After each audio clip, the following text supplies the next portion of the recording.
Hello, everybody, and welcome back to my favorite night of the week. It's Night Owl here on RCI TV. The Season 6 Championship continues with the second round live from the eastern part of UK here at Snetterton. The Pro and High Silver classes on display here tonight. I'm Jesse Lee, joined as always by Ryan Mawson and very special broadcaster Jake the Bosmeister Boswell behind the cameras today. And well, I said it's Pro and High Silver, Ryan Mawson, but stewards have decided, due to attendance, to merge the AM split with the Pro and Silver splits. Yeah, so we're going to just flesh out that field a little bit more. Welcome to Snetterton, one of England's more acute tracks. A bit of a strange one, divides a lot of drivers. Some people quite like it. It's got a lot of technical corners, a lot of really good flowing corners, and other people hate it and say it's basically some tarmac in a field. Having driven on this circuit in real life, I can kind of confirm that. You take a right. Somewhere in there is a racetrack. If anyone finds it, could they please write to me at RCI TV? And yeah, I think it always brings out some great racing, though, with the people who can really get this track in their head. Well, divisive is the word that I would use for this track. I've noticed a lot of people from the East love this racetrack, and why wouldn't you if it's your home course? I know a lot of people would rather be at places like Donington, for instance, Brands Hatch, even Silverstone, where the Enduro champ was a night ago, but we can't fret about that. This is the race that they will have to endure tonight. And, well, as practice ends, the big thing I'm looking for, especially considering now we have AM cars, is what is the traffic going to be like? We have 40-plus cars now. Traffic is going to be one of those that drivers are really going to have to manage. It's going to be even more a case of who manages the back markers wins. And around Snetterton, traffic can really throw a spanner into the works. There's a lot of corners here which are just impossible overtake points. Unless the person in front of you makes a huge mistake, you cannot. You've got to kind of rely a lot of times on people knowing that you are coming up on them and lifting off on this long back straight, as O'Jigan, I think, 483 takes a dive off the track. And a lot of the other thing as well that a lot of these drivers are going to have to remember, although a lot of these curbs look quite flat, they are vicious. I'm kind of wondering to see how many drivers will attempt to ride these curbs, especially this one here. That inside sausage is absolute death. If you hit that, you will be going off into the runoff area. So we'll see how many people dare to take these curbs and how many shy away from them.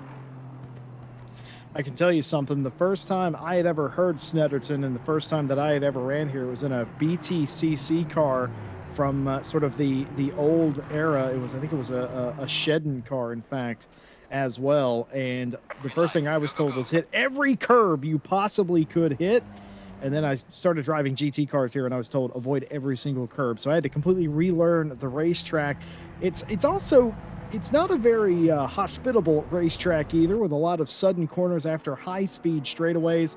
It is definitely a track for, I would say, almost veteran drivers that kind of can just go out there and get the best out of it. I can't think of anybody who's come out here and won their first time out. It's a very inhospitable place to race. Well, it is everyone's job now to get the best starting spot they could possibly get. All of the cars, some 40 plus, out on the track right now for 15 minutes of qualifying. Space, this isn't a terribly small track, but it's not a very wide one. And space might be at a premium here as everyone comes out of the pit lane. Fastest laps will count. And no, at RCI, we do not group everybody up by their category. If you qualify as an AM in front of a silver, well, that's just where you start. Yeah, and the other thing with this track is, as he says, traffic is going to be very much a problem, but also a lot of the times as well, people might actually want a bit of a slipstream. You look at Snetterton, there is predominantly a lot of straights, meaning for cars, you know, like the two gentlemen that were on screen, Mr. Benjamin Harmon and Conway, both in the Porsches. They will really love that extra bit of slipstream down the straights, and then they can use their car's advantage once again in some of these really high-speed swooping corners that the Porsche will really love. But dancing that particular car through this corner, the last long sweeping right, lap after lap, is going to be such a challenge. That car really starts to get quite light on its feet, as we say, around that corner. But it shall not be a Porsche who shall set our provisional pole. It will be the 56, the red Ferrari V2. We'll see what they can do around this absolutely very flat, fast-flowing course, but also very flat. I love Trison's car. I believe I said this last week, and, well, everybody at home knows I love to repeat myself, so I will. Reminds me of an ATS-ETS livery you could get from participating in one of their online events.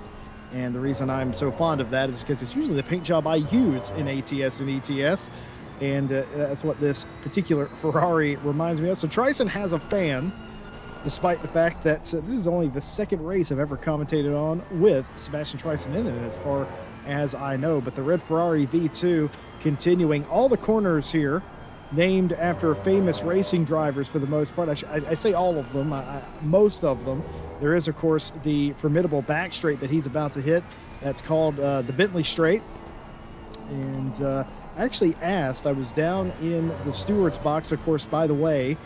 In addition to us, we also continue to have live stewarding on Saturdays, which for us is a recent development, but is fantastic to have for the past season or so.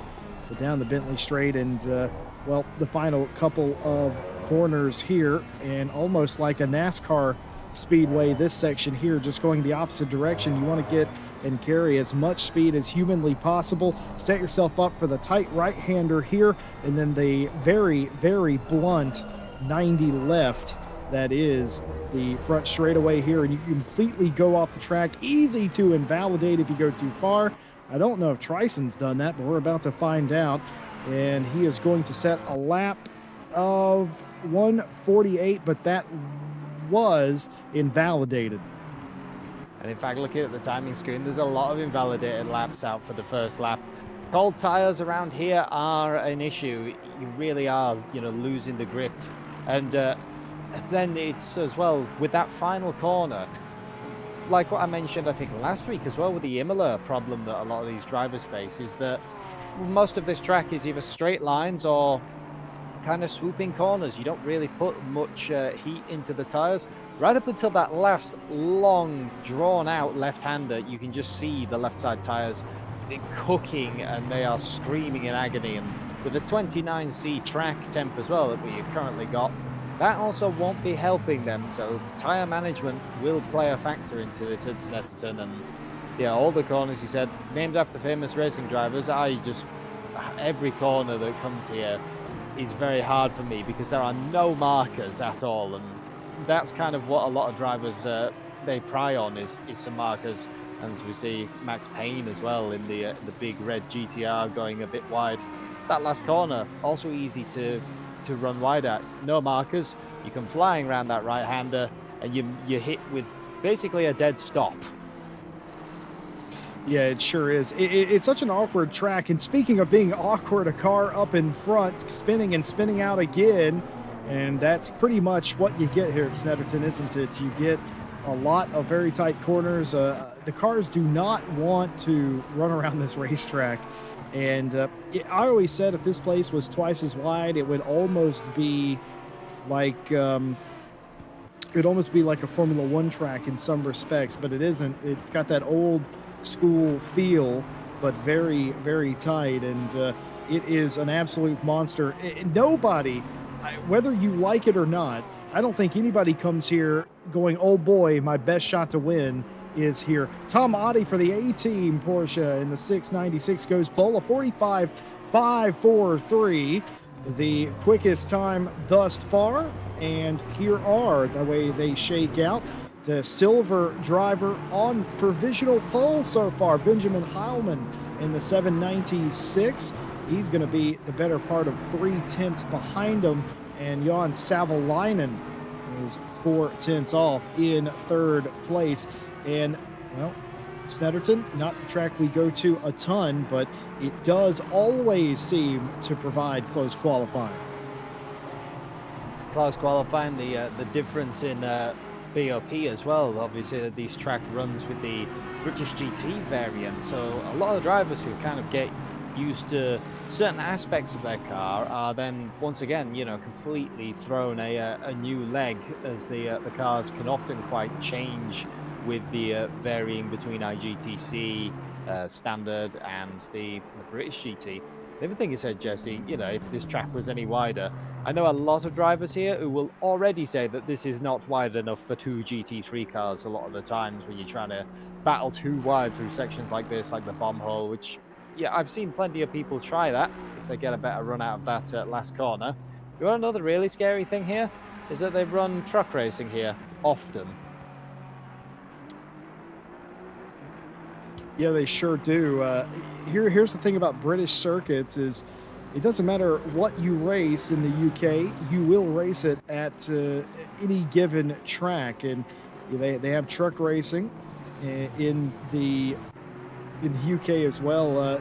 Does the European Truck Racing Championship, does that still come to the UK, I wonder? Because the last time I saw them in the UK, they were at Brands Hatch, which I thought was very dangerous indeed, but they made it look really simple. I don't actually know. This would be a thing that I'd have to look up. The Snetterton always hosts a wide variety. That you get some tracks that seem to pry on the bigger and the better as it is, the GT3 cars and some of the big club racing. Snetterton, every time I've been here and there's been odds and sods support races, there's always been really strange things, like the 2CV Owners Club or the Vauxhall pickup truck racing division. It's all very strange. But coming back to the line, looking at the cars that we have on the track, Savalainen, a name that we're very familiar with here at Night Owl, still in the 2020 Mercedes. We'll see what they can do with this one. 2015 ran in British GT and was quite dominant for that year. And Savalainen can go all the way up to provisional pole, is what he can do with a 145.2.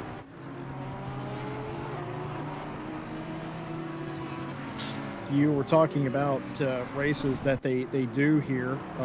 Never forget the Anglesey 2CV races that historically were ran here, took some time off, and I think actually now they run them here again. If you are from this area, hey, do you know what I just realized? Our broadcasters from around this area, and love to hear what Jake the Bossmeister Boswell has to say about Snetterton after it all being his home circuit. As you see the 444 full boost racing Audi getting all sorts of off the track.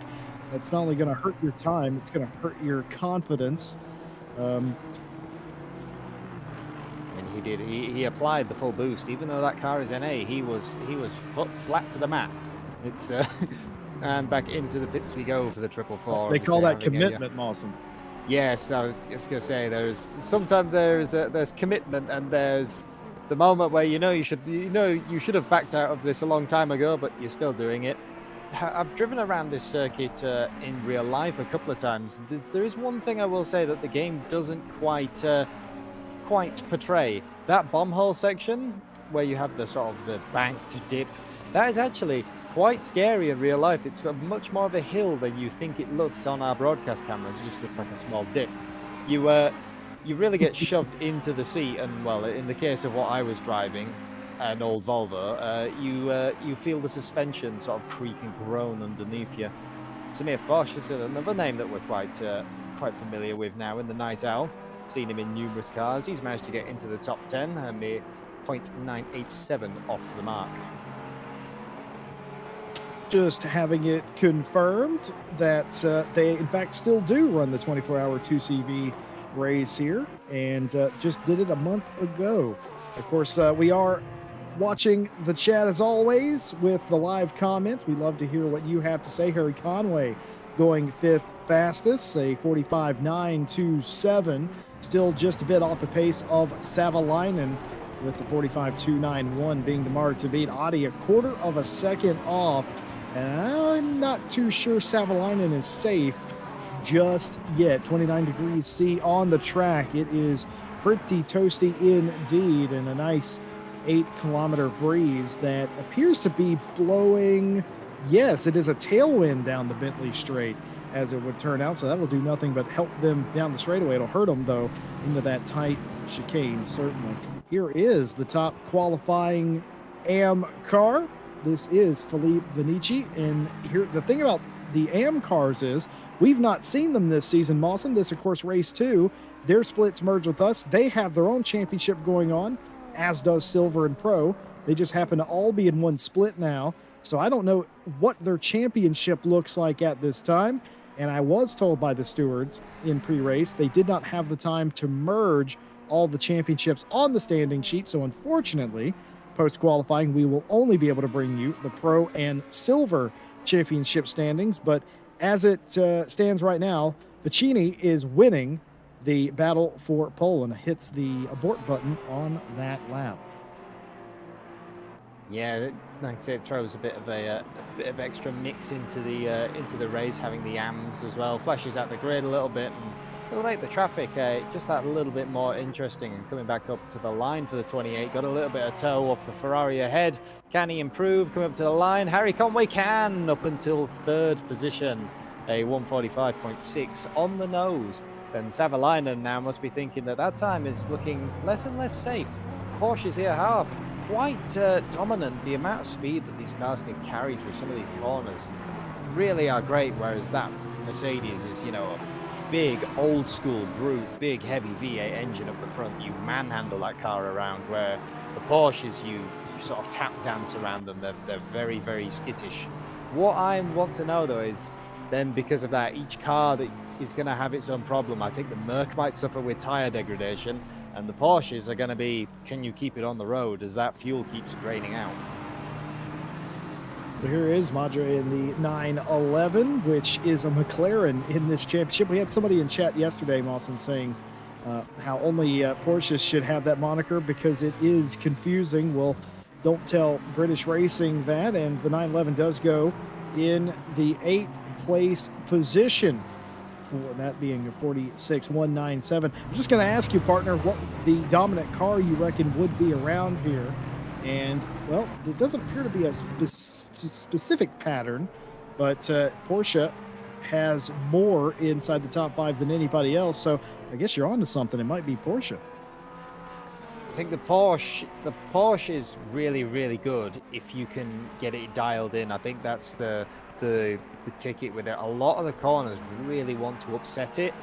I mean, I remember driving this car on a very lightly fettled setup, and I could not get to grips with it. It was the corners, especially that last swooping, was just too difficult for me to control the car. And once again, Harry Conway, he's on a roll with the last lap that he will run. Can he do it? He is now a mere 300ths off Savalainen, and I bet Savalanen's now looking at that timing board thinking, I've got to get a Uh-oh. shuffle on. And Heilmann comes in. Oh, here we Yep. go. 3 Porsches behind. I had a feeling this was coming. It certainly looked like it on some of the splits that it could be potential.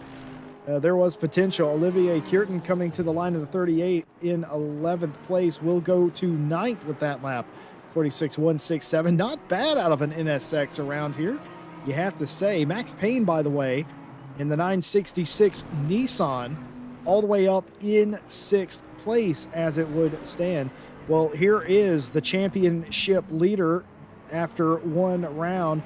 This is David Branchini in the 106 Bentley. He has a straight named after him here this week, but certainly outside the top 10 on the scoreboard, and is going to hit the abort button on that lap as well. So they will do no better than 15th, and that is not how you want to start your race, but passing opportunities, very hopeful. What does Mikhail have in the 444? Up to 6th place for them in the 444. 5.5 tenths off the overall pace, but still a 45.858 takes them up the field. Samir Foch outside the top 10. I don't know what year this is, but Samir Foch coming to the line, and that's more like it for Samir Foch inside the top 10, 6th place, a 45.690. Savalainen has ended their qualifying. Conway has ended their qualifying, but Benjamin Heilmann hasn't. Everyone coming to the line. Here's Franco Sanchez now. Yeah, Franco Sanchez with the AMR just running a little bit wide. And I think that is going to be, yep, that's an aborted lap. He will run no more. So it's the last questions. What can the Benjamin Heilmann do in that Porsche? Will he get Savalainen? He knows the time he has to beat. Looking at it, nope, everyone crosses the line. I can wonder, see what was the top spots when we get the updated. Well, in the interim, I will tell you this. How often do we get to tell you about a penalty report in qualifying? Well, today is the day. The number 8 warning for using in-game chat while on the race, or while in a race session qualifying in this case. You cannot use the in-game chat while a session is live. It is deemed distracting and hazardous to all those involved. So the 8 getting the warning. Now keep in mind, if they get a or if they get a warning for contact later, Mawson, now, okay, that'll be a 5-second penalty. Yeah, we've had that before, didn't we, in the last race, where if someone had it in qualifying, and then later on they made a bit of a boo-boo, and that dropped them quite a substantial amount of places, if I remember. It sure did. Well, we have only had one round of the championship, but time to look at how that one round ended with the standings. We do apologize. We only have Pro and Silver. AM will be included in 1 week's time. But as they stand, David Branchini leading the field. It was Bentley dominated first round. So 65 points for Branchini. Magazi with 58. And Samir Foch in the Ferrari finished up third. He's 53 points on his board.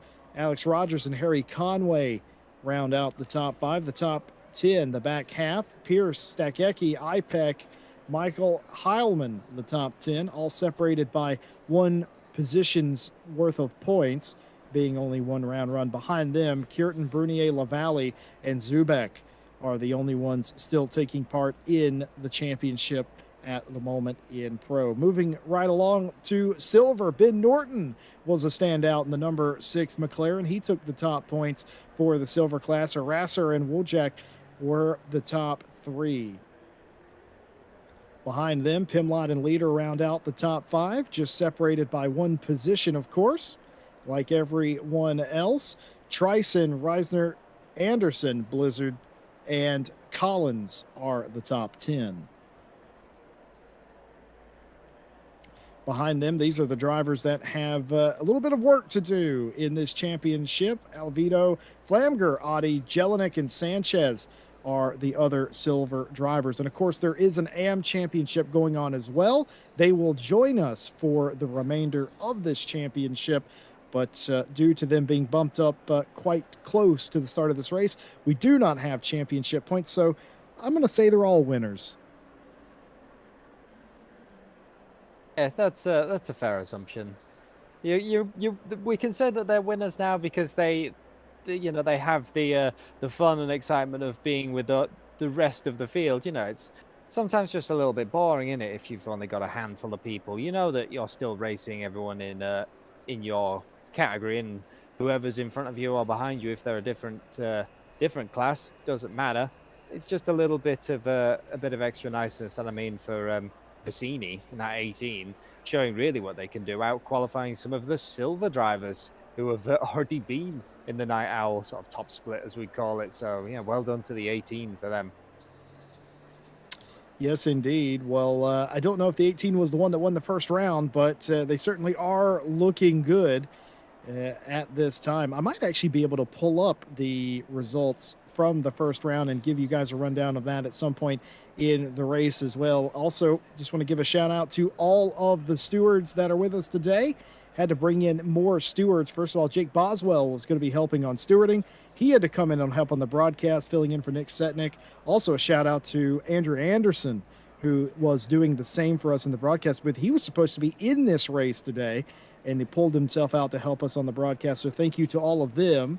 What happened after that, because Jake's the one that's on the cameras for us tonight, we had to bring in even more stewards tonight. So cheers, guys. A lot of things that make a broadcast work, Mawson, as it turns out. Yeah, as you say, you never see the behind the scenes. I mean, you see us in the broadcast booth, who essentially 2 guys who sit with some microphones and shout and trying not to peak everyone, but you don't see all the people in the other room next to us, the stewards and the untold heroes who actually make it so that all these drivers can have fun. But if they get a little bit naughty, they will be told off for that. They shall be the mighty pen shall smite them down. And as we've seen before plenty of times on this, you can't escape the eye of the stewards. We've missed things before on the broadcast. They certainly don't. How many times have we received a steward's penalty that's come in and our broadcaster shows us at the same time they show you at home, and we see things completely differently in some lights? Well, that just is the way of it, and nobody is going to escape them today. A lot going on here, 40-plus cars. Snetterton, not the widest track in the world. I'm going to make a outrageous statement here, Mawson. Snetterton is a really narrow Paul Ricard. Yeah, I can see that. I can see that sort of correlation there. It's a lot of straights, a lot of corners that will be complete death if you go anywhere near them in certain cars, and never feels wide enough, even though it is quite wide for the area. The other correlation to Paul Ricard, I think, is that if you go off on Snetterton, you always think you have quite a lot of runoff because of the massive amounts of grass areas, and you will find that barrier coming up pretty quickly.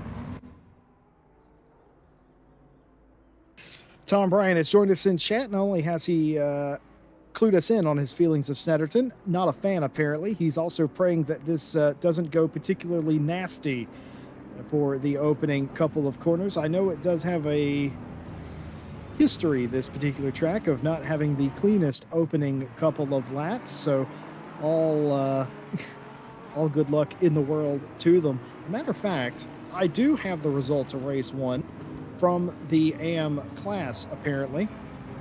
Jordan Daly actually won that race in his 197 McLaren over Nate McConnell, who was in his 23 Lamborghini Huracan. Audrey Verona actually finished on the third step of the podium in the 402 Lamborghini Huracan. That's the non-Evo version, mind you. Tedwards, as we call him, or Ted Edwards, as his parents named him, finished fourth, and Scott Brewer was the top five. Samos, Mustang, Warby, Mike Jones finished inside the top 10. You know what they say about hell freezing over, and Roman Frawler were the top 10. Our pole sitter today in the number 18, Vicini, actually finished outside the top 10. He finished 12th a week ago, so we'll be looking for a little bit of a pick-me-up here today. Well, there you go. That is what the AM say. So even though we thought the 18 might have been the leader of all of it, absolutely not.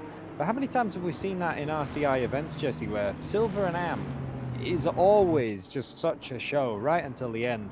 They never quite work it out, do they, all until sort of the last few rounds. Pro sometimes is just decided, you know, by maybe 2 to 3 rounds to go. Pro and Silver and AM, though, never is. Lining up 2 by 2 now, coming around the final big sweeper. Lovely view of all the cars if you're on the grandstand too. What is our cameras left as well? What would be all these GT cars come rumbling through? And for Savalainen, he needs to get this good start and actually be in front of these Porsches for that turn one. Otherwise, I have a feeling the Porsche is probably one of the only cars that could go all the way around the outside. Yes, of course, Daly this week now in the silver class because of the merge. Here they go 2 by 2. They're still filing through the final 90 left as the leaders are at the start-finish line. It's going to be a long old wait. They actually might even cross the line before they get the green flag here. There's so many cars, and there it is right at the line. Green flag, the lights are on, and it's a clean getaway for Juna Savalainen down into turn one. A slight contest between Conway and Heilman for second, but they sort it out. It's going to be Conway second, Heilman third. Cars going off in the background. Is that Samir Foch? It is. Samir Foch off the track, back on the track, and more cars off the track into the background, too wide. As the 3 top running cars all get it sorted out. It's a melee behind them, but not a terrible start. No, we've seen much worse come to it. Samir Foch just taking the extended line there. He took the scenic route. He wanted to check that the grass was safe for other race drivers. That's what I'm going to call it. But turn one, always so hard to judge, especially when you are basically in the bumper of the car in front of you. That corner, even with nobody in front of you, you just got to turn in and hope that the car does actually obey your commands. But for the top 3, especially these 2 Porsches now, they've had the best start that they could get. Now, what will Conway do? Will he go immediately on the tack, or do we think he's going to play a bit of a smart game? Knowing Conway and his driving style, I think we're going to see a battle right off the bat with this AMG. I could not agree more with you. Harry Conway, they call him Bongo Barry, and he is as rapid as anybody, and he is not going to want to squander this opportunity. It was a very decent getaway, all things considered, on that opening lap. A couple of cars were given drive-through penalties on the start. I'm curious to see, I'm sure the stewards will look at that, Ryan Mawson, and they might consider doing something about that.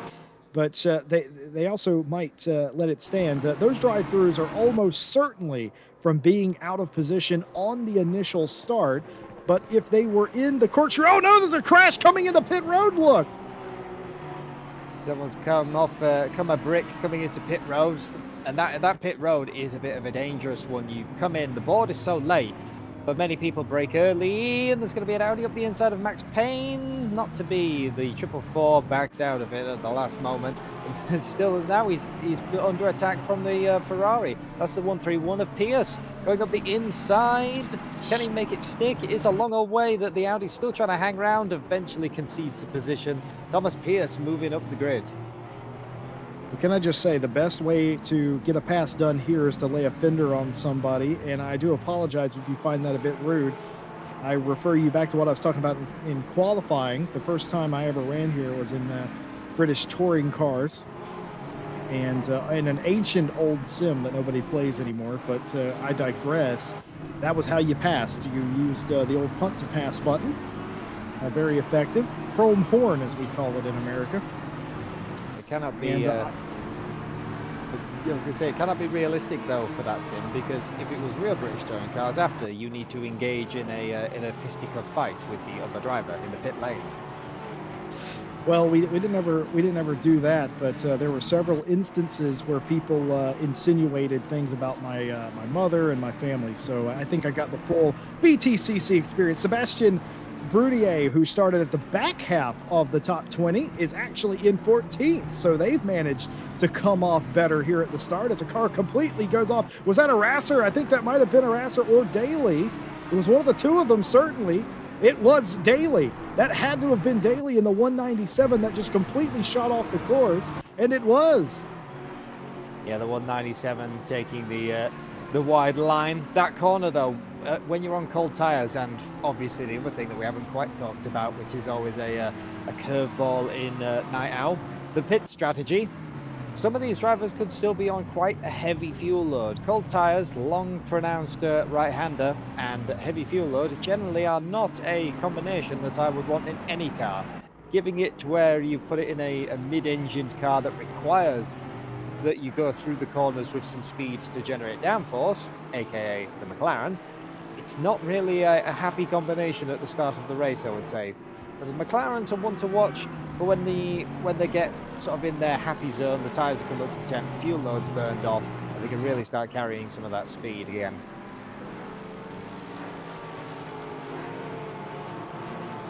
Yes, indeed. Well, the race underway.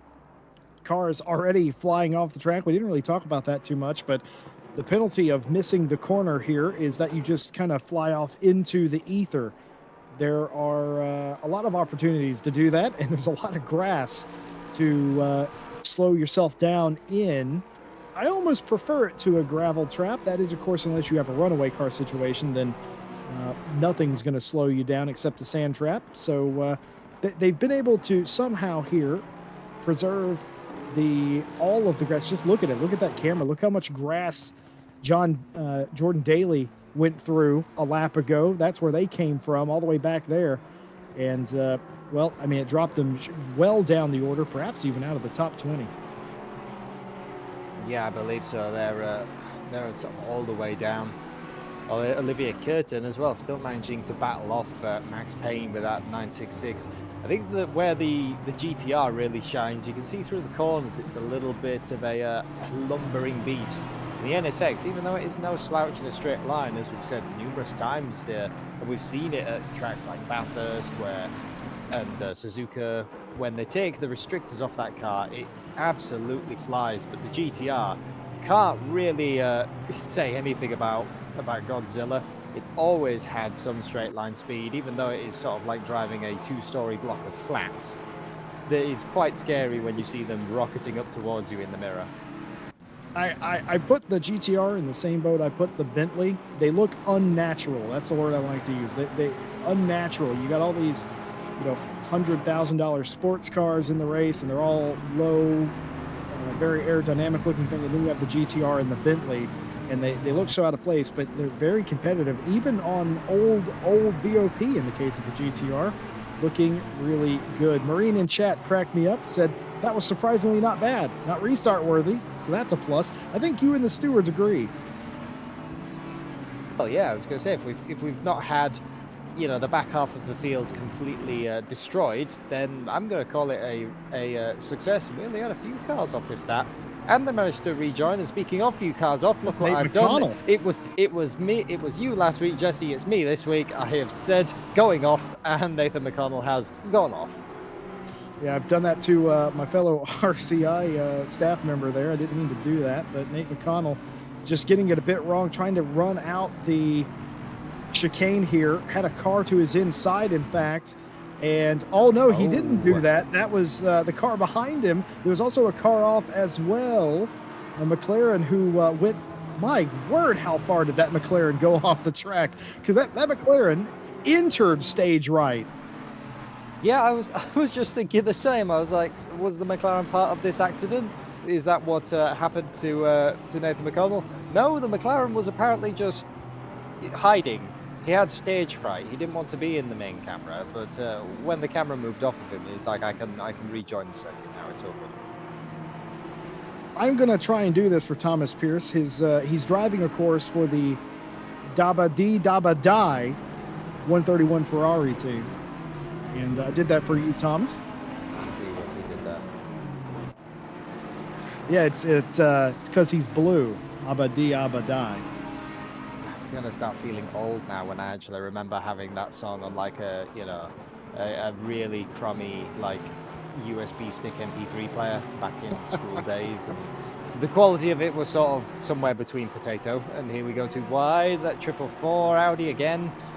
This has been the thorn in the side of Pierce, and in fact the Bentley as well, the Bentley of Arasa, the silver driver. But is he going to take the advantage? He is up the inside. Easy goes lads. Arasa. Well, yeah, Rasser having a near trip off of the racing circuit. That's one thing we didn't necessarily talk too much about. You can get really close to people here and race them really hard, which is either good or bad depending on how you look at that, Ryan Mawson. Yeah, and the 34 was actually Magazi, so sort of correct myself. Apparently Arasa at some point in that time had fallen off the road that we didn't catch, so that's why he disappeared out of our timing screen for that. Magazi, though, looking up to the inside, late on the brakes and sort of using the brute of the Bentley to bully his way through. But you see what you mean on the broadcast cameras. Look how low slung the Audi is. It barely reaches the wing mirrors of the Bentley. Yeah, I would say the Bentley is nearly 2 Audis tall, and that's not a unit of measurement that you get to say very often. By the way, folks, just confirming, the 911 and the 144 did crash into one another entering pit lane. They're near the back of the field, but it was the 144 and the 911 McLaren that had a crash. If I had to guess, the 911 McLaren got off worse because it had a rear impact and it slammed into the barrier. It hit the styrofoam 50-kilometer brake marker for where the pit timing starts. Sent that brake marker flying into a million pieces. And the last I saw, the 911 McLaren was sideways in pit lane. You don't want to be sideways anywhere, but you really don't want to be sideways in pit lane. No, it's not a thing on that's high on the list of priorities. And I mean, who would have called this battle, Jesse? Harry Conway in the 28 in a Porsche on a track with basically numerous straights. He is basically underneath the wing of Savalainen in one of the biggest V8 brutes of this field. That Mercedes cannot quite pull away. This is what you love about GT racing, isn't it? You got a front engine V8 and you have a very small mid or rear engine car, depending on how you want to score that. And two very different things. You got one car that's just dynamite in a straight line, and another car that can eat up the turns. And on a track like this, they pretty much equal themselves out. At the back of the Bentley straight, what you'll see is Savalainen in the 100. He'll gap Conway a little bit, but by the time they get back to the start-finish line, they will be right back together. Benjamin Heilman hanging on to third, but ever closer is Tom Oddie, the leading silver car, the 696, closing in on the overall podium. Why not?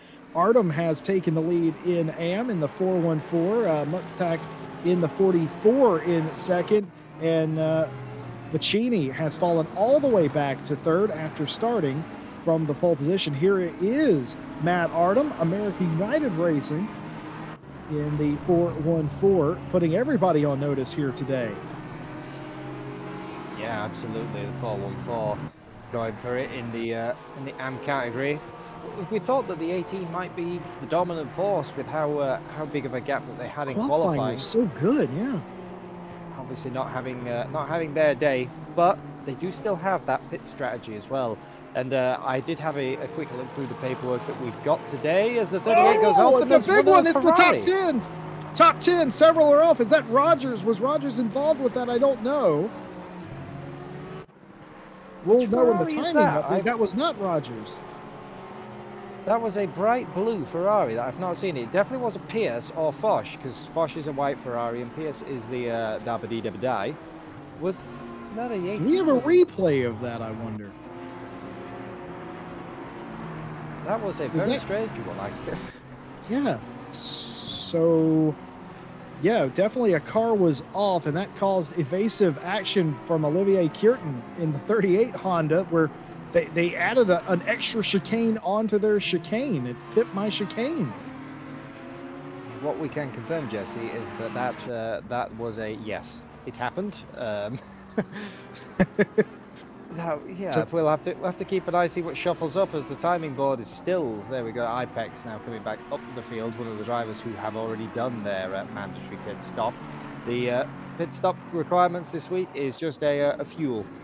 Got to take 1 liter. So some people will try and go full tank, run it out long, and I think some of these people might have tried going a really super low tank, getting the space early to try put in their lap times. But at Snetterton, space is not given to you, even if you take in an early pit stop. I suspect the organizers thought about it, knew there were going to be a lot of cars on track, knew that it's Snetterton of all places, and decided to take pity on the drivers today and not have them have to jump through any more additional hoops other than, well, surviving. I feel like anytime you come to Snetterton, it's focused on survival. This is, like I said, I keep going back to the word hospitable. This is an inhospitable track. It's not a place that it chews you up and spits you out, and it doesn't matter if you're good or bad here. It can happen to anybody, and it is a track that you can race people at if you can gain position, or you can certainly gain time here. You can certainly lose it.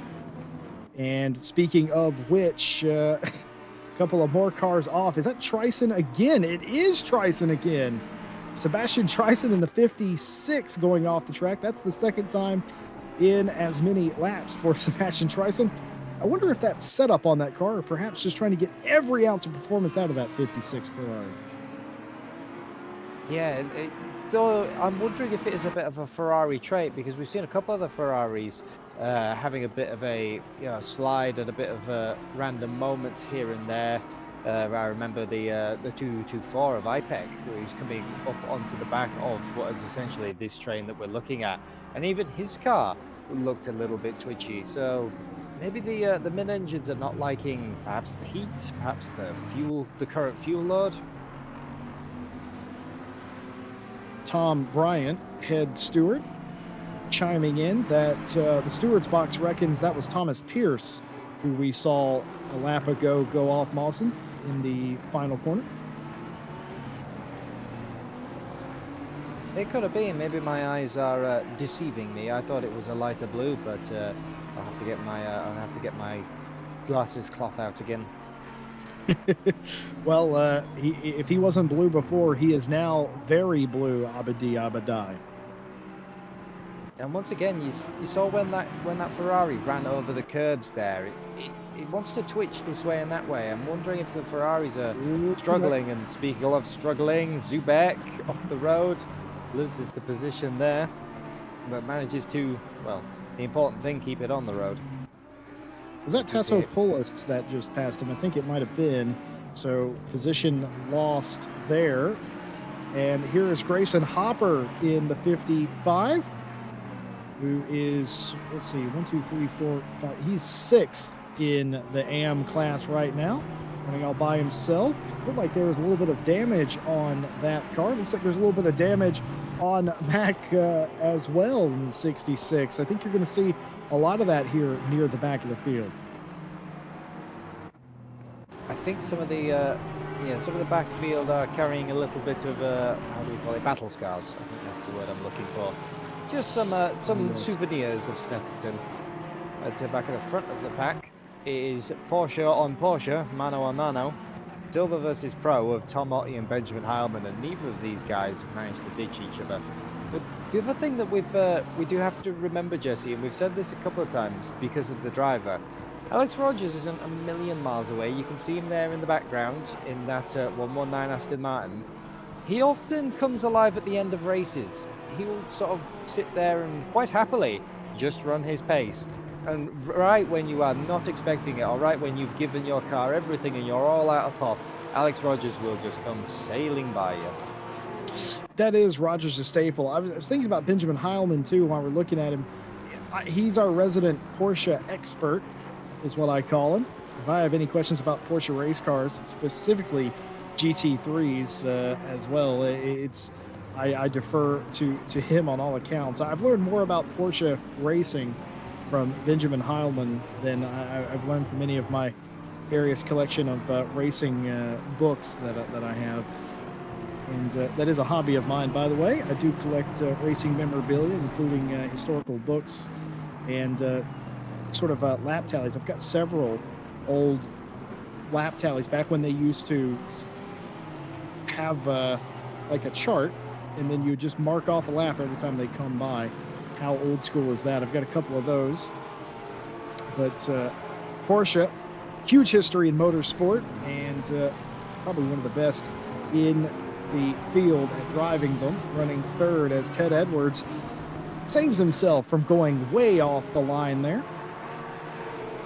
I think the other scary bit is when you've got both Porsches in your mirror, that Ted Edwards, having already completed his pit stop, he is a blue flag to these drivers, and Tom Oddy really does want this position now. The 698 managed to grab just that tiny little bit more of an advantage over it. It might be that Heilman's now got a fight on his hands, and Tryson going back to the 56. Still looks like that Ferrari might be ailing a tiny little bit.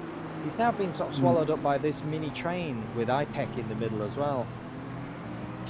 Yeah, we've talked about this in a couple of races where a car, you just know as a driver, don't you, that when a car looks like something's wrong, and something looks wrong on the 56, I'm afraid to have to say. It doesn't, yeah, right there, exactly. Having to correct back to the left. If you watch the wheels, you can tell the car just looks really loose and uncomfortable to me. Yeah, exactly. And even coming out onto the straight there, it was still partly sideways. I think the 224 of IPEC might actually manage to get the run. They are side by side going into this. This is a scary corner, go too wide in. Oh, we're going to go both like this.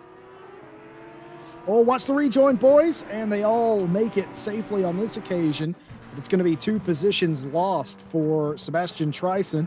Here's a replay of exactly what happened. And just didn't turn in the 224 all the way. Was trying to keep him out there as far as he could, and Tryson made contact. They both hit the escape button, and, well, they live to fight another day, but not going the way of the 56 here, as they are falling further and further down the order. Championship leader in Pro is in the 106 Bentley. Yeah, for IPEC, that must have been a very scary moment, because you partly out of control on the grass, and you've got the Mount Sausage curb that is staring you down. That is not a scary bit. And in fact, there you go. IPEC has let the 56 back through. Obviously, was not happy with himself. Knew that if he did not concede again, he had the high possibility of getting a penalty. So that's kind of how we work it in RCI. You'll still get one, or you'll get a warning, a slap on the wrist. But if you give the position back, it shows that, you know, you did actually think about this accident. It can be downgraded. We're not all harsh. Speaking of accidents, I have been told by head steward Tom Bryant that they have split off into 2 pairs of stewarding teams to work on several batches of incidents. If we've caught 5 or 6 of them live, Boston, that probably means there's about 20 to 25 of them that have happened. You only catch about a quarter of the things that are going on. So what they've done is, and I'm pretty sure they've done this several times before, where they have split off into different working groups. They've all taken a selection of incidents in an effort to get them done more quickly, and also to be able to, there's so many stewards, folks, for this event, because there's 40 plus cars, that to have them all in one room, you wouldn't be able to hear yourself. So the only logical thing to do is to split off. We're taking the divide and conquer route to stewarding tonight. To divide and conquer all the accidents that happen the 796 and the 696 now is kind of the scary time.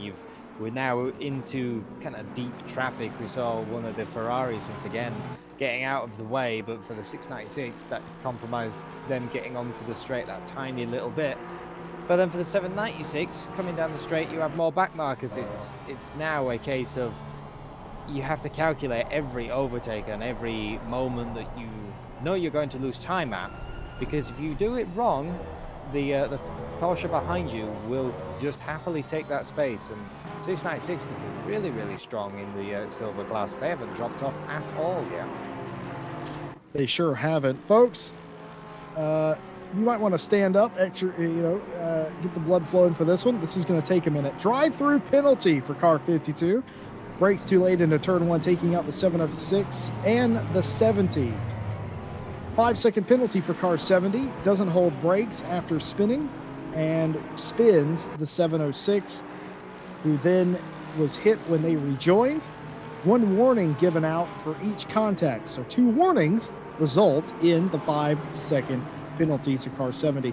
5-second penalty for car 577, bumps the 17 into the 106. Why do they hate the 106 so much? And creates chaos ahead. The number 5 seconds for car 577 for making contact with the 17. Racing incident between the 197, the 144, and the 106. Warning for car 17. 17 releases brakes, makes contact with the 106. Stop and go 10. We don't see that very often. For car 247, braking late, resulting in a multi-car takeout. That involving the 56, the 95, and the 17. Warning for car 70 for dive bombing the 52 with contact. Position not taken. That's all I have right now, but I know for a fact that I can see both the stewards' boxes that they're in now, and they are working feverishly on getting all caught up. Those are all lap 1 incidents so far. Stop and go 10 for a multi-car takeout. Of course, we do always penalize lap 1 penalties more harshly because, quite frankly, you should know better. I don't think in all the time that I have been commentating with you, Jesse, I don't think we've had a stop and go 10 before, even on some of our live events. So yeah, that's a new one to me, especially in the night owl now that we have the live stewards.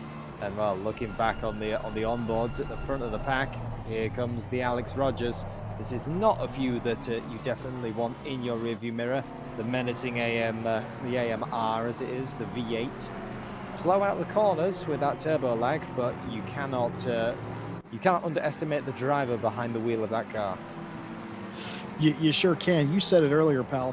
Rogers just doesn't give up. He comes on strong, and he's always putting his name into the mix. Well, he has to get around Audi. He doesn't get more points for getting by Audi, but what he wants is only a second in front of Audi, and that's Benjamin Heilman, who's fallen off the back of the leaders. Conway has fallen off himself, but only to 1.5 seconds, so still quite close indeed. I think Rogers' absolute dream at the minute would be if Otti somehow got around Heilman, brings him closer to Alex Rogers. That'd be the dream for him, wouldn't it? Because then he still gets second in pro, third on the podium, and it doesn't really affect him as much. Whereas now, at the minute, he's still got that gap that he's got to chase down. Yeah, I couldn't agree more. Just a reminder, the Night Owl seasons always have random pit requirements. It's a roll of the dice. Well, this week, I would consider it the normal pit stop requirement. 1 liter of fuel necessary and no tire change required, no extra tires, no none of that. Just 1 liter of fuel down the pit lane and out is all you have to do to satisfy the requirement tonight. Many drivers have already done that. Wachik in the number 8 is the driver leading of those that have pitted. He's down in 23rd place. But we often see when you try and do the undercut, it does work in this format, these 1 hour races. Especially on a track like Snetterton, where once the traffic has started happening, so maybe for the first 10, you've got sort of two ways you can play it. You can either pit absolutely immediately, first few laps, you get yourself out of the traffic, out of the chaos that is some of the early race starts, and then you try run it like a hot lap session. You need to hit that mark every single time, or you play it where you come in slightly earlier than halfway because the traffic has now started, back markers happen. It does still mean that you will get a bit of traffic. You won't be coming out into absolute clean air, but it sometimes means that if you had a great start, you can then capitalize on it even more in the second half. So it's a very hard, difficult one to call. I'm definitely looking down at the cars like IPEC, like Wojcik in number 8, just see where they come out when everybody starts filtering through. I'm expecting some more cars to come in maybe a lap, 2 laps, and we'll see where everyone starts filtering out. Well, Jordan Daly, who started this championship as an AM, now in the silver field and threatening Seb Brunier for the 12th place position. But that's not what Jordan Daly's interested in. Jordan Daly's interested in a racer in front in the 699. Tom Oddie, by the way, has pitted out of the 4th place position in the leading silver car, the 696, coming down pit lane to the attention of his crew. Yep, so there goes what is the leading silver, and possibly if he gets if he manages to somehow just have those few laps better than Heilmann, it could be another P2 for him. It now really depends. You're into the realms of the traffic and what Heilmann can do. He's now had the pressure taken off of him. He knows that that 696 is going to be on it when he comes back out of the pits. So for Heilmann now, he's got to maximize every second that he can. Well, look what's happened here. Vicini has re-caught up to Artem. By the way, Mustak has taken the lead in the AM class here. Artem second and Vicini third, but Vicini's right behind Artem for second place. Yeah, so this car, maybe it is that the 18 then has had does have the slight pace advantage, and they've either had a bit of a disastrous start, because for the 18 to catch up, there were a fair few positions down. To catch up with, even just under half of the race to go, it's quite good going, really. I think that was brilliant what Vicini just did there. He let Tassopoulos through in the 778, hoping that they slow down the 414 Audi and potentially can get around him, and here he is, in fact, the 778 getting around. Oh, but that was so clean, it doesn't even give Vicini a chance there, but they are nose to tail. The rear wing of Artem looking back at the pole-sitting 18 Ferrari, and very close now, as close as they've ever been, but I still feel like the 18 wanted a little bit more help there. I think the 18 was, hoping that the 414 would be pushed so far offline it will compromise them really hard down the straights, but it was not to be. 414 just about managing to eke it out, and as they come back around up to the start line, I think that this might be a battle of pit stops. I have a feeling that the 414 and the 18 are now going to do. And speaking of the 18's diving in. You are the smartest man on this broadcast. There you go. So the 18's dived in. So now we'll see what they're going to do. I wonder how much fuel that 18's got. If they've just decided to try undercut them, or have they officially run the tank dry? Careful, Max Payne. Well, easy position. Easy position for Samir Foch, the big Nissan falling off the road, but look how defensive he has to go. The Triple Eight is not even a millimeter. He's saying, no, the door is closed, my boy. But, I mean, look at the overlap. The GTR's almost got past him. In fact, the GTR had technically got past him, but he's not going to make that corner, my boy. Well, good on Max Payne. That could have ended up very nasty had he pressed the issue. And, yes, he lost a ton of time there, but... well, that's part of fights here. And folks, we didn't talk about this yet, but I think now's as good a time as any to bring this up. This is not a multi-lane racetrack. It's not a multi-groove racetrack. There is a right and a wrong way to race this place, and if you get offline, you're losing a ton of time. especially at that corner. You can go too wide through there, but the outer line is always at such a massive disadvantage. It is incredibly hard to go through this left-hander on the outside. And as you saw there, when Max Payne had gone off the road, you're on the grass, you have no control, and you have that giant sausage curve. You can very easily completely take out the person who you were just racing. So good on to the GTR for avoiding a potential incident there. But that was just crazy.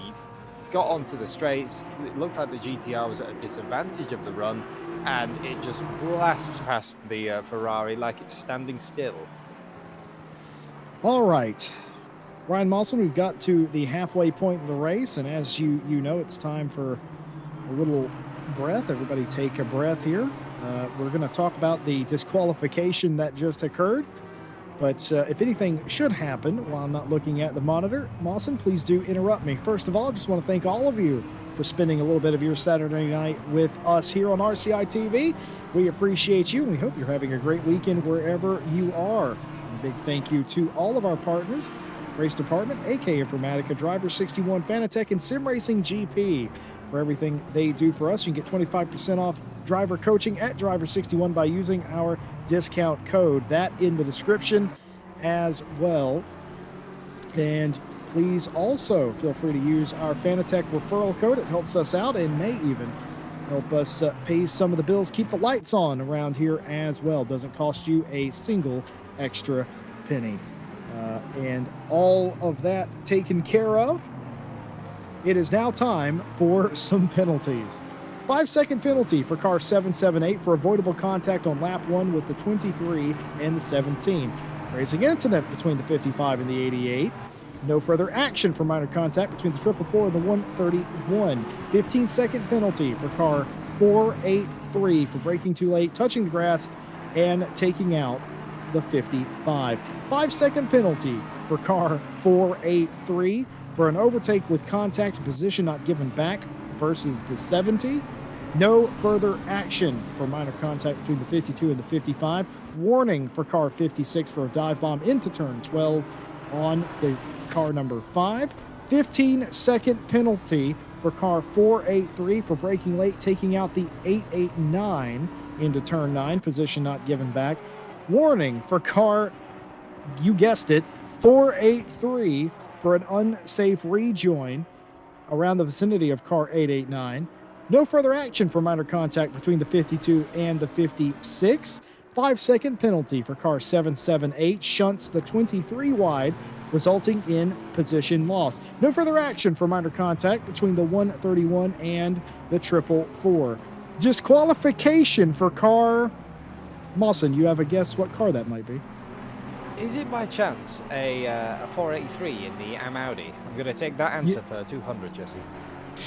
I told you, you're the smartest commentator here today. Indeed, disqualified car 483 for reaching the maximum number of license points for a single race. Now, Ogden is not disqualified from this championship. They are disqualified from this race. They have exceeded the maximum penalty points you can get in a 1-hour race here at RCI.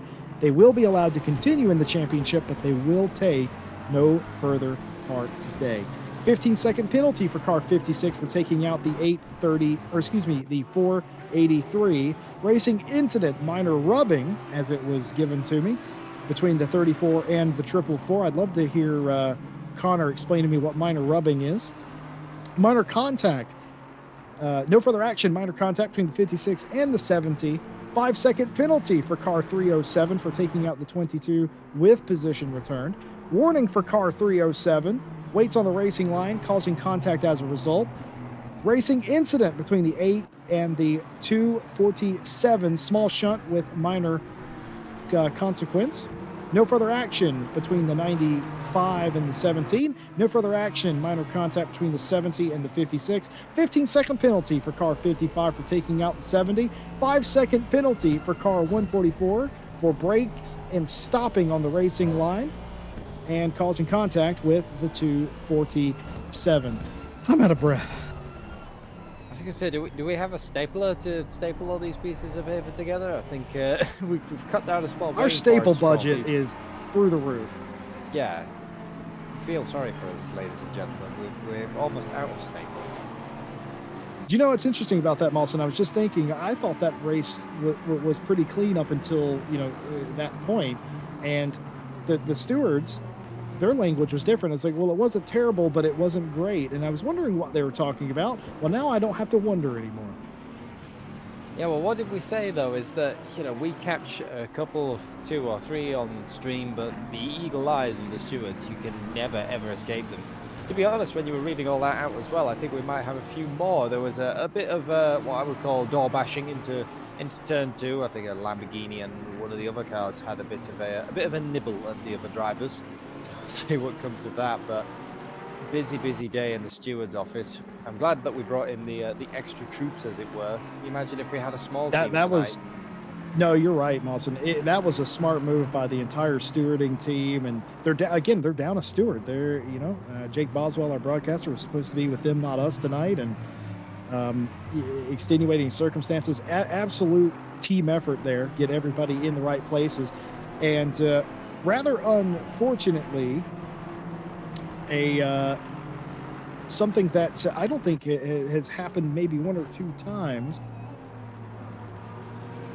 The 247 has also been disqualified from this race for exceeding the maximum license points in one race. Again, not disqualified from the championship, disqualified from this race. But before the stewards could disqualify that team, they had already retired from the event.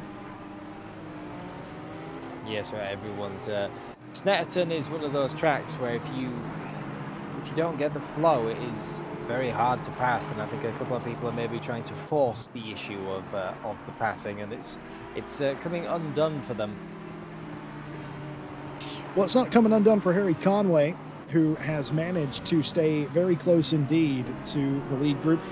Mawson, I gotta ask, are you surprised these leaders haven't pitted yet? Potentially no. I would expect that the fastest line around here, or the fastest way, if you're out in front, it takes you so long to get to the track, or you have an extended period before you get to the traffic, and then sometimes you just get this lucky sort of pocket where when people are pitting, the leaders will go through, and then you still have a bubble of no traffic, but if you've pitted earlier, you get stuck in that traffic. So no, I'm not surprised that the leaders haven't pitted yet. And what I am thinking though is that 100 must be sort of running out of fuel eventually. It is it's not exactly a car I would pick for an economy race, is the Mercedes V8. It drinks fuel wherever it goes, and here where you're flat out for a long old time and big old straights that V8's got to ring itself out on. I think the 100 is going to have a bit of a splash and dash soon. I would not disagree there, as of course the no endurance tanks on these cars, as far as I know. They all have the normal. I mean, technically speaking, what is an endurance tank in a GT3 car? I don't think, is that even a thing that they do anymore? Am I showing my age? I suppose the Bentley used to be able to class it as an endurance tank. Maybe a few years ago when it was new, it used to have 130, I think, 2 or 135 litre tank, which was quite big for how good fuel economy it was. So the Bentleys could go on for what appeared to be, decades before between fuel stops. It's now been sort of brought back down in line with everyone else. And that is the number 7 having a big dive, but it does not matter. McConnell has the cutback. Has the 7 got enough of an overlap? It looks like he has, coming into turn 3. McConnell gives him the space, but he just about keeps it around the outside, and there you go. 23 looked like he was under attack there. Says, no thank you, I'll have my position back. Klarkanowski's wondering, what do I have to do to get by this guy? I was by him, and then all of a sudden he repassed me again. And that's that crossover move. It's so very popular in all forms of motorsport. It's one of the few things that all motorsports has in common. If somebody has to lunge at you to pass you, you usually have a chance to get the spot back. Nate McConnell, knowing that, recognizing that, getting that spot back. So if you do lunge at someone, you have to make sure that you can stop and literally park your car on the apex to deny the driver of that, but that's sometimes a little bit hard if you've committed overly, or you've committed too deep and you're just kind of having to roll with it. Well, everyone rolling with it here. Seb Brunier post pit stop. He was inside the top 15 before that. Of course, after pit stops has cycled through. This is where we are at. He's down at 16th right now, but stands to gain some overall positions after the stops are completed by everybody. But he's got Wachik behind him in the 8, who has not had what I would consider the best race, but has made just about the best of it, running in 4th place in silver. And I wonder if maybe he might get another position. Rasser's leading, by the way, in the 699. It's Benjamin Heilman waving the white flag, saying that that's it for me. Pit stop already completed on the pipes out for Nick 2 796 Porsche.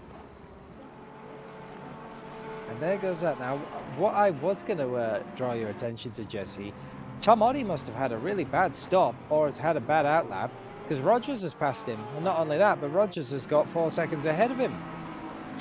That's true. And I wonder if maybe it was just a slow stop. We'll have to see if we don't have our normal timing for that, so I'm not sure if we will be able to tell.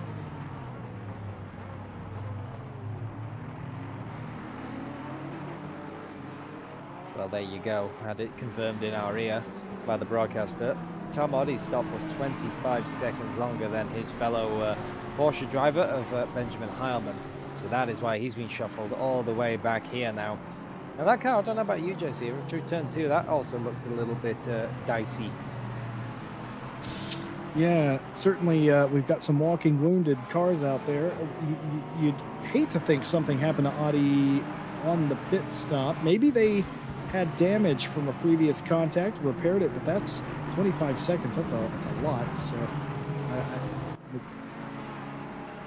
and I mean, maybe Audi was on a different fuel run. It's all speculation on our end, but certainly has dropped them quite far down the line from where they actually were. I'm just looking at some of the names as they're flashing by as more cars off into the dirt. And this is, of course, the leader in silver right now, the 699 of Rasser. Been inside the top 5 all day in high silver. Wonder what their strategy is. How long can they wait to get it down the pit lane? Thought maybe they were looking for it there, but no, not looking for it. Got clear. Was just trying to find some space here as the silver leader. Artem still leading in AM. All of his nearest rivals in AM have completed their pit stop, but the story continues. The top 5 in Pro still yet to come in. Only 14 minutes left to go. Yeah, these two have still not settled it out. I really would thought that as the fuel loads have burned off and as these cars have changed dynamics, that it might have drawn out a little bit more the Savaline and Conway battle, but it's not. That Porsche is stuck to this Mercedes all race, and if you're Savaline, you must be, thinking, oh, it's fine, the Porsche has good handling at the start, and then I shall start to leave him as my speed advantage comes into play as the fuel burns off. You look in the mirror, 40 minutes later, and there's a turquoise blue Porsche still there. You're thinking, what do I have to do to get rid of him? I can't beat this car in the corners, and I should have the power on the straights, but Conway is really hustling that Porsche along today. Well, I can't say enough good things about Harry Conway. And all credit to Savalainen keeping him at bay.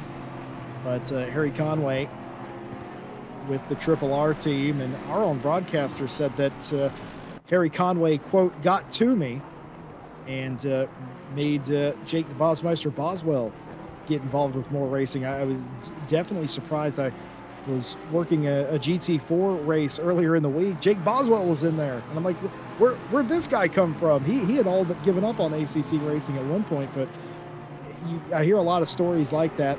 Harry Conway is sort of infectious in that way, where He can sort of teach you what you need to know to go out there and be competitive. He can help you.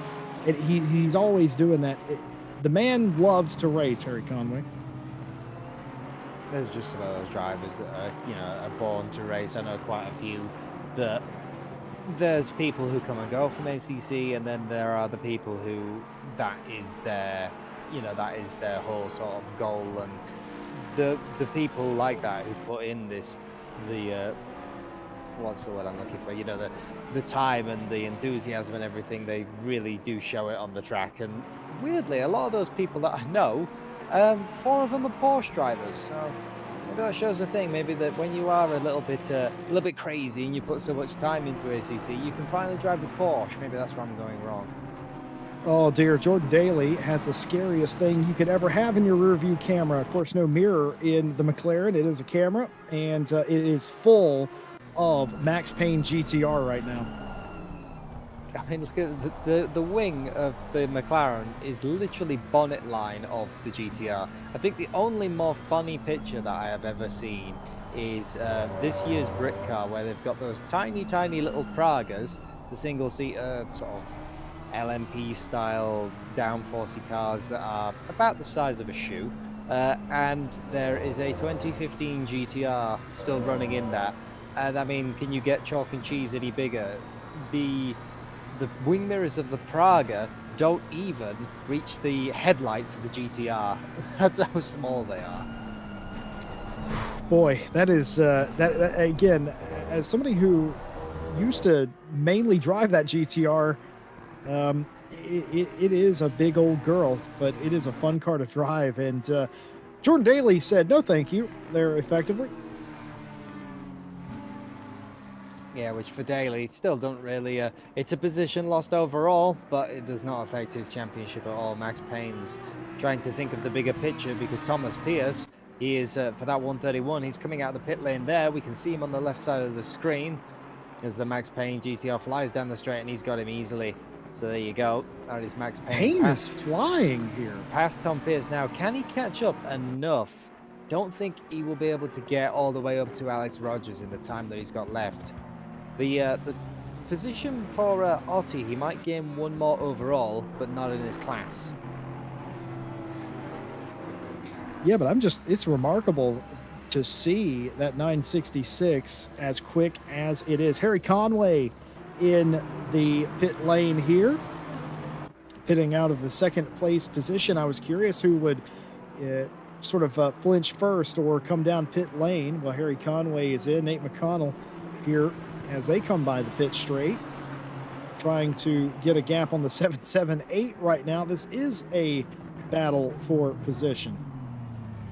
Oh, the dive to the left side for the 778, obviously trying to outbrake the Lamborghini right at the last moment. Decided discretion was the better part of valor, and threw that to the outside to not cause an incident. Other cars that we have in the pit lane, just looking down my list as well, Samir Foch has come in and gone. So we now only have a couple left back of the pro high runners. Magazi is yet to pit. Kierton in that Honda that we haven't really talked much about. They've kind of had a bit of a quiet race. And the leader in the 100 still yet to come in. Well, I was saying Tom Otti was flying. Well, unfortunately, they've got a penalty. I'll get to that in a minute. Racing incident, minor contact between the 5 and the 483. No further action for minor contact between the 70 and the 131. No further action for minor contact between the 483 and the 56. Racing incident, near miss between the 444 and the 95. No further action, minor contact between the 577 and the 778. No further action, minor contact between the 56 and the 483. 5-second penalty for car 224 for aggressively overtaking the 56. No further action for minor contact between the 95 and the 70. No further action for minor contact between the 224 and the 88. 15-second penalty for car 696 for spinning the 778. No further action for minor contact between the 224 and the 56. A warning for car 70 for failure to slow down enough, causing avoidable contact with the 889. No further action from the 88, braking early. And contact inflicted between the 88 and the 56. And while that was Jersey was reading them off, Harry Conway's taken the lead. That is Savalainen in the background. So I think I think what the difference there was not necessarily each driver's in or out lap. We saw Conway had a tiny bit of a lock up and a going wide at the last corner. What I think that was is just the difference in fuel. The Porsche, obviously, if you're going a splash and dash, you'll need a minuscule amount of fuel really to do 7 minutes, barely a thimble. But not Kurten, Savalainen in that big old AMG, that's going to have to put at least a little bit more fuel in, and being confirmed in my ear that it was 4 seconds faster, which must just be fuel load unless they had a second of damage. But we haven't seen the leaders touch anyone this whole race. Well, that explains Conway's complicitness to just sit behind Savalainen. I feel like Conway, if they wanted to, they could have contended for the lead, but it was probably just better to just sort of get to the point where you make the pit stop and see if you come out in front there. I mean, no need to damage your car or to get involved in an unnecessary battle when you think you could pass them without actually having to race them. That's the thinking man's way of doing it. Well, Harry Conway has certainly done that, as John Rasser is absolutely under fire here from the 969 of Audi behind him, going completely off track at one point, side by side down the Bentley Straight. Down the Bentley Straight, indeed, and a drag race between a Porsche and an Aston. Who's going to do the late breakers of this corner? We've said that the outside line is often where you don't want to be. The 696 still trying to hang it around the outside, and there you go, just about managing to get it all done and dusted. Well, that's how you kind of draw it up, isn't it? Catch car, pass car. Tom Audi up another position. Has that 15-second penalty that we just talked about after the incident prior, but even still going very quick indeed, as this is the leader of the race, Olivier Kurten for the Kraken Engineering 38 Honda. Still yet to pit, of course. There were a couple other cars. The 444 hadn't pitted, or Rasser hadn't pitted, but they are in now. And, of course, a drive-through penalty for the 34. Let's just quickly check and see. Was that assigned? No. So that is a drive-through penalty for track limits, Ryan Moss. And that's a strange one. I have never managed to really get track limits at Snetterton. Generally what happens at Snetterton is if you've gone to the areas of going off to get track limits, generally that is called having a crash. So it's a bit of a strange one, that, for Magazi. You heard it here first. Ryan Mawson saying, I'm surprised they didn't crash. Kind of. I mean, to go track limits on Snetterton, you've got to either be going really wide or, you know, abusing those curbs. Every time that I have even thought about the grass, not even gone near the grass, just had a fleeting passing thought about the grass at Snetterton, I have died. So it's one of those. But yeah. Well, more penalties coming out. 5-second penalty for car 56 for taking out the 706, but that position was returned. So penalty only 5 seconds. No further action. Minor contact between the 56 and the 88. The stewards are telling me that they are all caught up, and they're working lap 28 for penalties now, which means they are all caught up, and they have reformed into one stewarding group now after they took them the majority of the race, but they got there. Smart decisions by the stewards, and a round of applause indeed to take on all of those incidents. This place breeds controversy in that way. Yeah, Snetterton is just one of those circuits. I find that there's kind of also 2 races that happen at Snetterton. You either have a race kind of like this where we've had drama and positions up and down, cars off the road, incidents we've not seen, and plenty of penalties, or you get super boring races at Snetterton where people space themselves out. The people who know the track, and you know they skidoo up the road, and then there's everyone else, and it just kind of happens. But this is Night Owl. We always kind of have the a bit more of some of the crazy races. Don't look now, but Juna Savalainen is actually running down Harry Conway. Olivier Kierton still has to pit, has 1 minute to do so. Didn't enter the pit lane this time by, must enter the pit lane the next time by, but this car, the number 100, the team question mark. See, oh, Kierton has entered pit lane, by the way, on this particular occasion. That hands the lead over to Harry Conway, but Juna Savalainen is running him down several tenths a sector, and I know there's only 2 minutes left in the race, but I have done the math. He's going to get there. Well, we can tick that box off, ladies and gentlemen. The math has been done. It was almost a full race where we had not done the math. It wouldn't be a night owl race otherwise. But now Conway's really got to manage this blue flagged lap traffic in front of him. If he does not want to lose that position, he needs to put as much space as he can. And with the Porsche, you can't gain anything on the straight line versus that AMG. He has to make sure that every single corner now is taken at the speed that he knows the car can do to have, you know, the hope of holding this on. Well, he's in the right position. I'd rather, I know we talk about this every week, Mawson, but I usually would like to be the chaser, not the chasee. I like to be the lion, not the rabbit.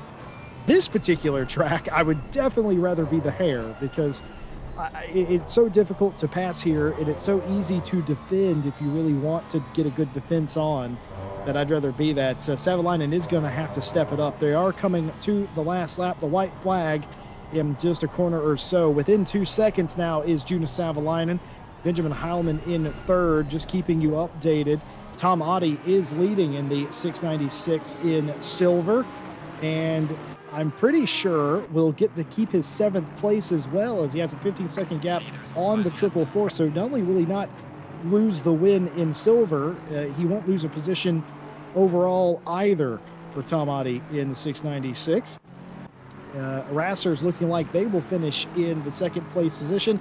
There is a battle for third between Daly and Pimlott, mind you, for the 3rd place in that. And this man, Shiel Mustak, in the 44, in the aptly named RCI Car 44. You can tell that guy races in a lot of leagues.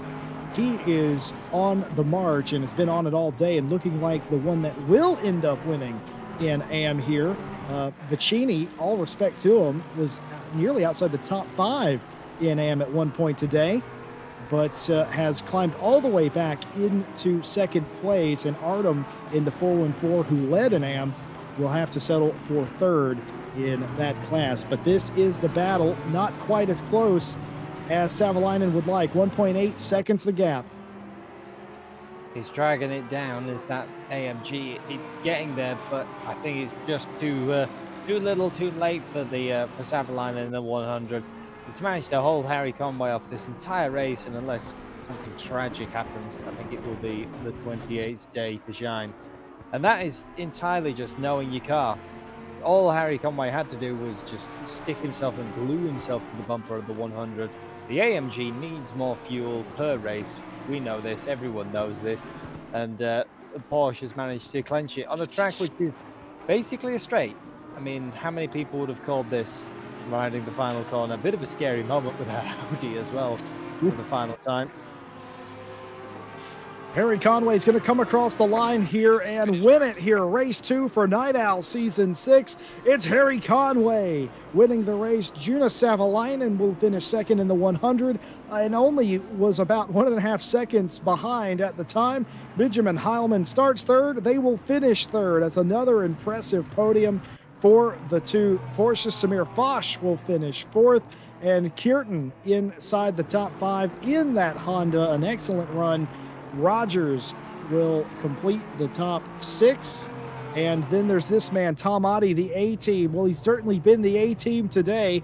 Penalty and all, it won't matter. Tom Otte wins in silver in the 696.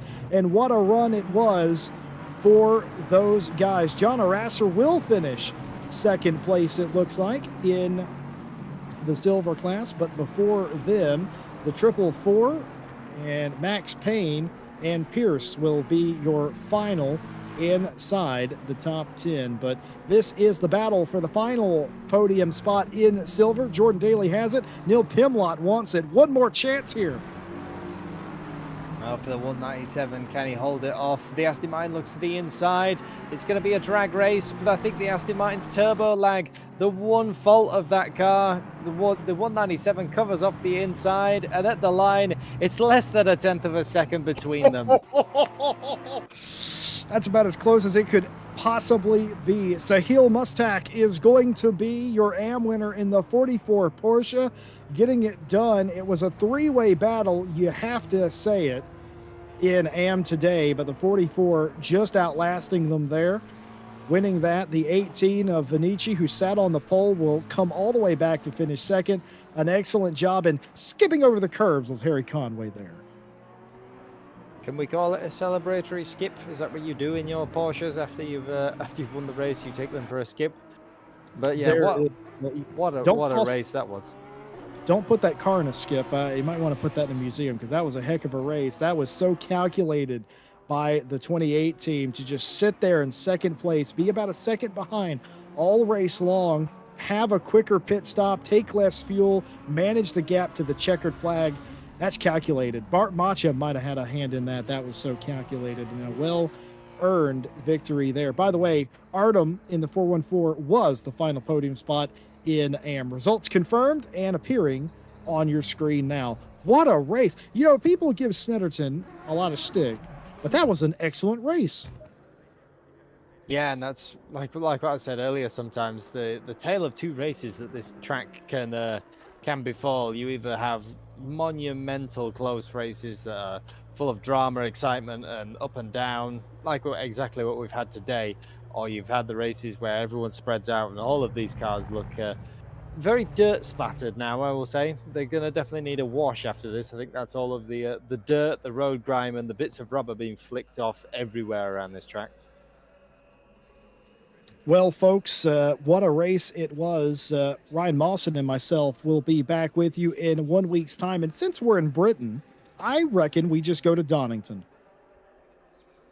Well, you may as well. I mean, if we're doing tours of the stranger UK tracks, you can't not go to Donington. Well, in 1 week's time, that's where we will be, myself and Ryan Mawson, and hopefully Nick Setnick will be with us there. A big thank you to our fill-in broadcasters and Jake the Bosmeister Boswell, who was meant to be here, to steward and ended up being broadcaster as well.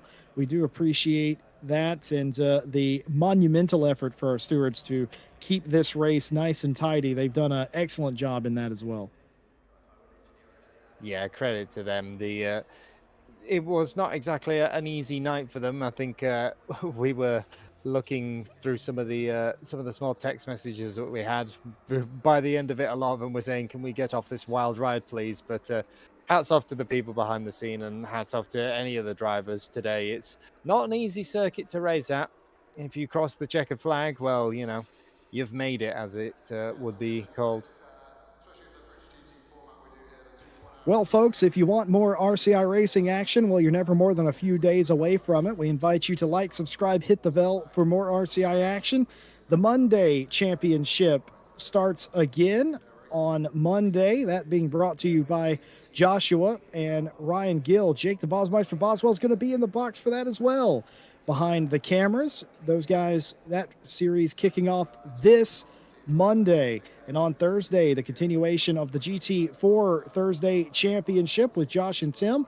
Christian behind the cameras on that as well. If you haven't seen any of the GT4 racing, what are you doing with yourself? It's been absolutely fantastic, flag to flag, the last 2 weeks. Friday Enduro Championship continues this coming Friday. Stewie on the cameras, myself and Joshua bringing you the call of the 2-hour races.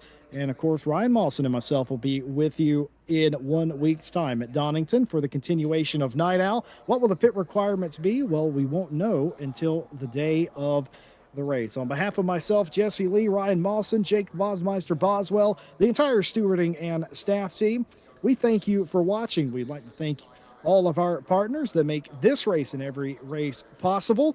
Remember, you can get 25% off your driver coaching at Driver61 by using our discount code in the description.